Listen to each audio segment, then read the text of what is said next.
Vamos, y ya están con nosotros dos invitados más para comentar lo que ha ocurrido durante el día de hoy. Por un lado, el congresista Carlos Anderson, no agrupado, y por otro, el congresista Américo Gonza, de la bancada de Perú Libre. Bienvenidos, caballeros. Muchas gracias por acompañarnos. Vamos a escuchar qué es lo que dijo el señor Alberto Otárola respecto a cuál era el propósito de los cambios que se produjeron hoy en el gabinete. El presupuesto del gobierno de la presidenta Boluarte tiene 4 o 5 prioridades que vamos a exponer a la representación nacional y creemos que también tiene una marcada orientación regionalista y descentralista. Eso es lo que dijo respecto al presupuesto, que como ya les había adelantado es uno de los presupuestos más altos, el más alto en los últimos 10 años, 241.000 millones de soles, superando en 26.000 millones el presupuesto del año 2023. Vamos a conversar con nuestros invitados de este tema también, de cómo se ha distribuido y en qué sectores se destinará más dinero, pero lo primero que había que preguntarles es sus primeras impresiones sobre la nueva composición del gabinete Otárola. Congresista, empezamos con usted. Muchísimas gracias, congresista Gonza. Bueno, sorprendidos porque esperábamos que renuncie el premier, ¿no?, que es el que comanda el gabinete, ¿no?, pero parece que se está quedando, cosa que no esperamos mayores cambios mientras esté el mismo conductor del gabinete, ¿no? Sobre los cambios en particular, ¿tiene alguno que señalar, elogiar o criticar? Mire, más de lo mismo. O sea, más de lo mismo. ¿Diría usted eso? El enroque de dos ministros y los 4 nuevos, que más de lo mismo. A ver, ¿qué dice el congresista Anderson? Que lo hemos escuchado en el Pleno ser un poco más... Bueno, pero con relación al cambio... efusivo que en otras ocasiones. Sí, bueno, a mí me divierten los temas económicos, como tú sabes, pero en el tema del gabinete, mira, me queda claro que efectivamente no hay ningún cambio, no hay un cambio de dirección, hay un cambio de piezas, ¿no? Pero sigue estando efectivamente el señor Otárola, casi presidente de la República, ¿no? Inamovible, ¿no?, inmovible, impávido. Así que nada, yo no veo ningún cambio. A ver, pero la pregunta que comentábamos con el señor Rancinsky antes, el analista, él decía, este es un gobierno débil que obedece o tiene la presión del Congreso permanentemente y ahora el Congreso no interpela, no censura, pero lo que hace es enviar mensajes, ¿no?, y que el Ejecutivo recibe y por lo tanto entrega cuotas. Claro. Entonces, nombra ministros que representan determinados intereses en el Congreso. Ustedes son congresistas, ¿es lo que está pasando, congresista Gonza? Bueno, por parte de Perú Libre, nuestra bancada, nuestro partido no tiene cuota en el gobierno. Nosotros no nos hemos reunido, creo que la única bancada que no se ha reunido con la señora Dina Boluarte, de tal manera que estamos... ¿Pero cree que hay eso? ¿Cree, por ejemplo, que el cambio en educación obedece a una posición firme en contra de una ley que se votó y que obtuvo la mayoría de votos? ¿Usted votó a favor por esa norma? Mire, la ministra que acaba de juramentar ha sido parte del equipo técnico de Fuerza Popular. Creo que más bien por ahí está la cosa, ¿no? Ajá. ¿Usted diría que por ahí hay algún tipo de vínculo? Es lo que se ve, ¿no? De vínculo. ¿Congresista Anderson? No, yo creo que definitivamente que aquí lo que tú tienes es parte del gobierno. Acuérdate que es la mayoría congresal, ¿no?, incluyendo a Perú Libre, la que verdaderamente gobierna el país. Y efectivamente, lo que tú acabas de decir es correcto. La posición firme de la ahora ex ministra de Educación, ¿no?, básicamente provocó las iras, ¿no?, del bloque magisterial, de Perú Libre, etcétera. Y diciendo, pero no solamente del bloque magisterial, porque es una ley que se aprobó con una mayoría contundente. Por supuesto, 93. Sí. Sí, claro, yo voté en contra, por supuesto, ¿no? Porque creo que es atentatorio justamente de la calidad de la meritocracia que debe existir, ¿no?, en todo tipo de actividad, pero particularmente en el caso de la educación, donde los que están en riesgo, digamos, de sufrir esa falta de meritocracia son los niños, ¿no?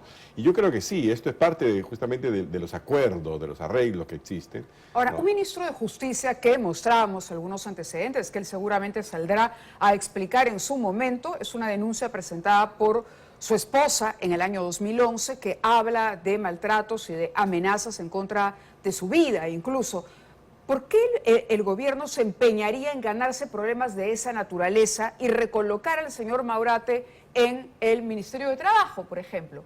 ¿Para qué ganarse problemas? ¿Es que es un gobierno incapaz? ¿Es que es un gobierno que cede al chantaje? ¿Cómo lo califica? No creo que alguien haya presionado para que el ministro Maurate continúe, no, creo que es una decisión propiamente del gobierno. Pero bueno, lo repetimos y lo recalcamos, más de lo mismo, ¿no? Nosotros esperábamos gente nueva, sangre nueva que refresque, pero sobre todo el cambio de timón del gabinete, que es el premier Otárola, ¿no? Que es el que conduce, lo que concuerdo en eso con el congresista Anderson, parece que es el que gobierna en la sombra. Interior y defensa, son dos sectores que están en la mira. Congresista Anderson. Pero antes que eso, tengo entendido que el señor Mabrote y el hermano de la señora Boluarte son muy amigos, porque creo que ha sido incluso su viceministro cuando él fue ministro anteriormente. Bueno, lo ¿no? que se dice es que el hermano de la presidenta tiene mucha influencia en ella. Sí, seguramente un poquito menos que la que tiene el señor Otárola, pero sí. Bueno, pero sí, que sí en tiene. cualquier caso parece que es una suerte de asesor o consejero. Sí. El hermanón. Por ahí. Pero la decisión finalmente la toma el señor Otárola, él es el que sugiere, y la presidenta es la que asume la responsabilidad ante el país de las designaciones. Efectivamente. No, mira, yo no veo mejora sustantiva en la forma de elegir ministros en relación con el gobierno anterior, ¿no? Hay mucha complacencia, digamos, ante casos como este, ¿no? De que en otras situaciones pues sería simplemente lo descalificaría de entrada, ¿no? Pero aquí habla de justicia. Habla de justicia, efectivamente, ¿no? O sea, alguien con ese tipo de antecedentes, un poco difícil, ¿no? Que justamente esté en una cartera como justicia, ¿no? Y en general, o sea, han mencionado también el caso de la ministra de Agricultura, que puede tener una serie de calidades académicas, el Colegio lo que de sea. Ingenieros dicen que no es la persona idónea para el momento. Si estamos en crisis agrícola es porque hemos tenido no sé cuántos ministros. O sea, el señor Castillo nos castigó al Perú, dándonos todo tipo de ministros que parecían cualquier cosa menos ministros. Ahora, pero la ministra anterior no cometió un error grueso cuando salió y declaró que por favor no le pongamos limón a las ensaladas. Bueno, pero por esa razón debería también haber seguido el ministro de Economía, ¿no? Que nos dio otra receta, ¿verdad? Claro, pero igualmente, no hablo solo de la anécdota del Consejo, sino hablo de que a ella se le atribuye una falta de previsión. No es solamente el enunciado, sino es que se pudo haber hecho algo más o se puede hacer en este momento algo más para proteger a los agricultores, más allá de la anécdota del limón y el vinagre. Desde luego, el sector de agricultura es uno de los sectores más olvidados y relegados, no de este gobierno y del anterior, sino históricamente, ¿no? Se puede hacer mucho más ahí, y yo digo, hay que cobrarle las deudas tributarias a las grandes empresas para invertir esos recursos justamente en la agricultura y en la economía. Defensa e Interior, algunos dicen, eran los ministerios que debían ser cambiados. ¿Coincide? Sí, desde luego hemos visto la crisis en la seguridad ciudadana. Hoy día hemos acompañado a los comerciantes de Gamarra que han llegado al Congreso para protestar justamente porque se implementen medidas contra el crimen organizado que está asolando a los emprendedores del país, ¿no? Creo que una de las propuestas hubiera sido necesario el cambio del Ministerio del Interior, porque justamente ahí está el punto débil. Sin seguridad no hay desarrollo. ¿Usted está a favor del plan que ha presentado el gobierno? ¿Le va a otorgar o a votar a favor de otorgarle las facultades que ha solicitado para la implementación de esta larga lista de medidas? Recién están pidiendo las facultades para que puedan presentar las iniciativas legislativas. Están todavía en las comisiones correspondientes presentándose, estamos evaluando, pero hay algunas medidas que de hecho como bancada hemos acordado no apoyar. De acuerdo. Congresista Anderson, respecto a los sectores defensa e interior, usted ha firmado la moción de interpelación contra el ministro de Defensa. Totalmente. O sea, necesitamos algún tipo de explicación. Primero que nada, yo tengo una curiosidad, ¿no? O sea, no entiendo cómo después de casi 30 años de haber vencido a Sendero Luminoso y al MRTA, todavía hay remanentes, ¿no? Segundo. Bueno, están contratados por el narcotráfico. Bueno, ya no hablamos de grupos ideologizados, sino de grupos armados. Fuimos capaces de vencer al terrorismo, a lo más salvaje que puede haber experimentado la América Latina o quizás el mundo, y no somos capaces de eliminar a estos narcoterroristas, ¿no? Que según tengo entendido no pasan de 2.000, ¿no? Y esto estoy exagerando todavía. Entonces, y eso implica, no te olvides, muchísimos recursos que van dirigidos a la zona del Brain para mantener esta situación. O sea, yo creo que hay algo que explicar ahí. Y por supuesto también explicar por qué es que miembros del ejército pues son expuestos, ¿no? a este tipo de lucha sin lo necesario equipamiento, porque hemos visto el auto ese penetrado pues por estas balas de fusil militar. ¿no? Antes de que nos gane el tiempo, quería preguntarle al congresista Gonza, porque a propósito usted ha presentado un proyecto de ley que busca eliminar las AFPs. El gobierno, por su parte, el Ejecutivo, ha presentado su propia propuesta para la reforma del sistema de pensiones en nuestro país, pero usted no quiere AFPs. Así como están, no, porque es un robo sistemático a los recursos de los trabajadores. Todos vamos al sistema público, entonces, diría usted. Bueno, hagamos algo. Hay propuestas de comisiones anteriores que han trabajado en el Congreso que no han conseguido consenso. Retomemos ese debate. Pero así como está, creo que los... ¿Pero aprobaría algún tipo de intervención privada? Yo creo que sí, se puede trabajar con la inversión privada, pero bajo ciertas reglas, no el liberalismo autoritario que ni siquiera sabes en qué está invertido tu fondo, simplemente dicen a fin de mes has perdido tanto y no te dan mayor explicación.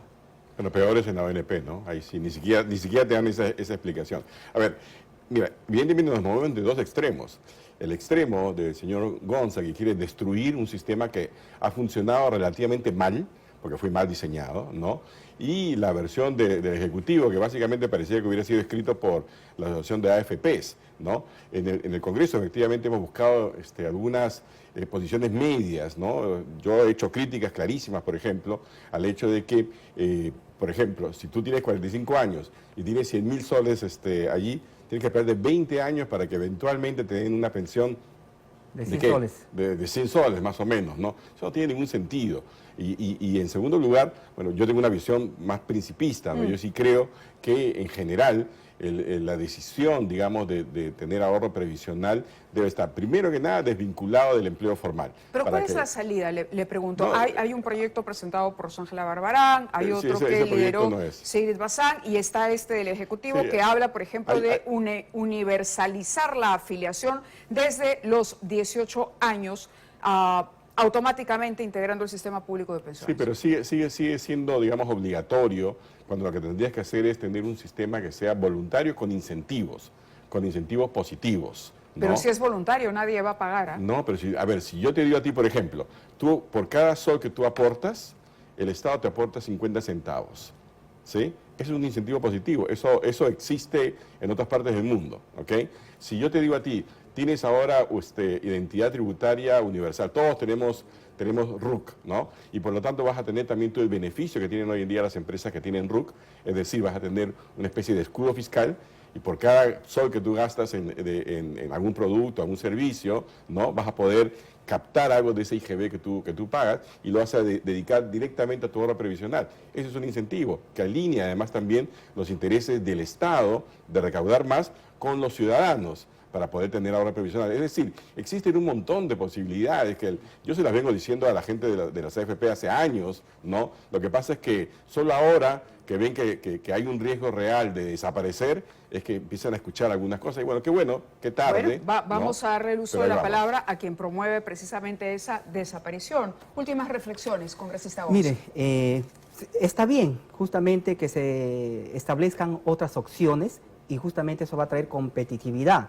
Las AFPs van a existir, pero al ver que en otro lugar te dan mejores opciones, ellos se van a esforzar. Pero ¿cuál sería el cambio que usted propone, por ejemplo, manteniendo las AFPs? ¿Qué alternativa les daría para sobrevivir, que no sea la desaparición que digamos? Mire, por ejemplo, que compartan las pérdidas. Yo le pongo ejemplos. El 2022 las AFPs ganaron 4.346 millones de soles. Dieron de pérdida a los afiliados, pero ellos ganaron casi 500 millones de soles. Pero solo en comisiones ganaron 1.173 millones. O sea, cuando hay ganancias ganan todos, pero cuando hay pérdidas solamente pierden los afiliados. Creo que eso es injusto, ¿no? Que en todo caso se debe compartir estas pérdidas. Pero ahorita lo que tenemos es, uno va a una entidad financiera y a plazo fijo a un año te dan hasta 8%. Yo creo que ahorita es atractivo eso, ¿no? Pero trabajemos un nuevo sistema que sea más atractivo para los afiliados y también para los que quieren invertir en las... De acuerdo. Últimas palabras del congresista. Sí, no hemos hablado nada del presupuesto, ¿no? Pero yo quería señalar sus últimos sí, perfecto, ¿no? Mira, un presupuesto requiere de un plan, requiere unas ideas de para qué quieres tú el presupuesto y requiere también de indicadores que te digan esta plata ha sido bien utilizada, de manera que los ciudadanos podamos después decir, el gobierno utilizó bien el presupuesto y ahora Ahora, como consecuencia de eso, tenemos más seguridad ciudadana, tenemos, por ejemplo, menos colas para ir al médico, ¿no? Al hospital, tenemos colegios que ahora sí empiezan a funcionar, etcétera. No hemos visto nada de eso. El presupuesto que tenemos hoy en día, el que nos acaban de presentar, es inercial, repite casi todo lo del año pasado, nos dice que es mucho más grande, no es más grande. Es el presupuesto inicial, ¿okay? El PIA, ese es el que es un poquito más grande. ¿Ok? 12% en términos nominales, si lo corriges por inflación no es mucho más que 3%, y esto es. Pero lo importante es lo siguiente, el presupuesto durante el año ha ido aumentando por créditos suplementarios, y en realidad este año, el presupuesto del año 2023 va a ser infinitamente más grande que ese presupuesto que nos acaban de presentar. Así que son las medias verdades, digamos, que se utilizan con cifras, ¿no? Porque creen que nadie más las va a mirar, ¿no? Yo creo que ahí está mal eso. Muy bien, habrá que analizar, seguramente tendremos oportunidad de analizar. Yo que soy miembro de la Comisión de Presupuesto, no soy, no me quieren ahí, pero igual me voy a meter, igual voy a hacer ahí un poco la piedra en el zapato. Muy bien, y conversaremos nuevamente cuando entre ya al debate serio el tema de la reforma pensionaria, también con el congresista Gonza. Muchas gracias a ambos por estar con nosotros esta noche en el programa.